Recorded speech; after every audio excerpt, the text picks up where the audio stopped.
Atlantic സമുദ്രത്തിൽ കുടുങ്ങിയ MV Hondius കപ്പലിലെ ഹാൻഡ വൈറസ് ബാധയിൽ മരണം 3ആയി.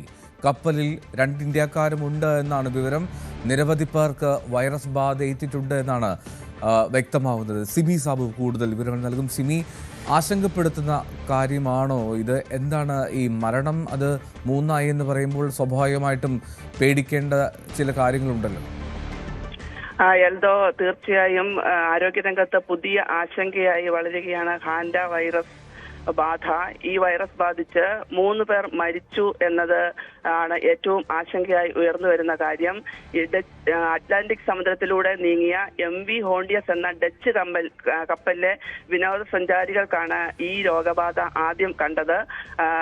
ഈ കപ്പലിൽ ആകെ 149 പേരാണുള്ളത്. ഈ 149 പേരിൽ 2 ഇന്ത്യക്കാരും ഉൾപ്പെട്ട് എന്ന ഏറ്റവും ഒടുവിൽ ലഭിക്കുന്ന വിവരം ഇന്ത്യക്കാരെ കൂടുതൽ ആശങ്കയിൽ ആഴ്ത്തുന്നുണ്ട്. 3 പേരാണ് ഇതുവരെ രോഗലക്ഷണങ്ങൾ കാണുകയും പിന്നീട് മരണപ്പെടുകയും ചെയ്തിരിക്കുന്നത്. UK, US, ജർമ്മനി, സ്പെയിൻ തുടങ്ങി 23 രാജ്യങ്ങളിൽ നിന്നുള്ള യാത്രക്കാരാണ് കപ്പലിലുള്ളത് എന്ന് കപ്പൽ അധികൃതർ വിവരം പുറത്തുവിട്ടിട്ടുണ്ട്. എന്നാൽ ഇതിൽ 2 ഇന്ത്യക്കാരുണ്ട്. ഇന്ത്യക്കാരുടെ പേര് വിവരങ്ങൾ പുറത്തുവിടാൻ കപ്പൽ അധികൃതർ തയ്യാറായിട്ടില്ല. മരിച്ച 3 പേരിൽ 2 പേർ ഡച്ച് ദമ്പതികളാണ്. ഒരാൾ ജർമ്മനിയിൽ നിന്നുള്ള ആളുമാണ്. ഗുരുതരാവസ്ഥയിലുള്ള ഒരു രോഗിയെ വിദഗ്ധ ചികിത്സയ്ക്കായി മാറ്റിയിട്ടുണ്ട്. മറ്റുള്ളവർ നിരീക്ഷണത്തിലുമാണ്. മെയ് 2-നാണ് കപ്പലിൽ ആദ്യമായി രോഗബാധ റിപ്പോർട്ട് ചെയ്തതെന്ന് അറിയുന്നത്. അർജന്റീന, ചിലി എന്നിവിടങ്ങളിൽ നിന്ന് ആണ് യാത്ര ആരംഭിച്ചത്.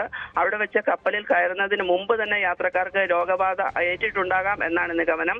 എൽദോ, ഇതിന്റെ അകത്ത് പ്രധാനമായും നമ്മൾ കാണേണ്ടത് ഈ രോഗബാധ സ്ഥിരീകരിച്ച ഒരാൾ രോഗബാധ സ്ഥിരീകരിക്കുമ്പോൾ ഇത് ഹാൻഡ വൈറസ് ആണ് എന്നതിന് വ്യക്തമായ തെളിവുകൾ ഉണ്ടായിരുന്നില്ല. അതുകൊണ്ട് തന്നെ കപ്പലിൽ സ്വാഭാവികമായി ഉണ്ടാകുന്ന വിനോദസഞ്ചാര പരിപാടികളെല്ലാം സാധാരണ നിലയിൽ തുടർന്നു. ആദ്യ മരണം റിപ്പോർട്ട് ചെയ്ത ശേഷവും 12 ദിവസത്തോളം കപ്പലിൽ ഐസൊലേഷൻ നടപടികൾ സ്വീകരിക്കാതെ വിനോദസഞ്ചാര പരിപാടികളും ഭക്ഷണ വിതരണവും എല്ലാം സാധാരണ രീതിയിൽ നടന്നതായിട്ടാണ് യാത്രക്കാർ ആരോപിക്കുന്നത്.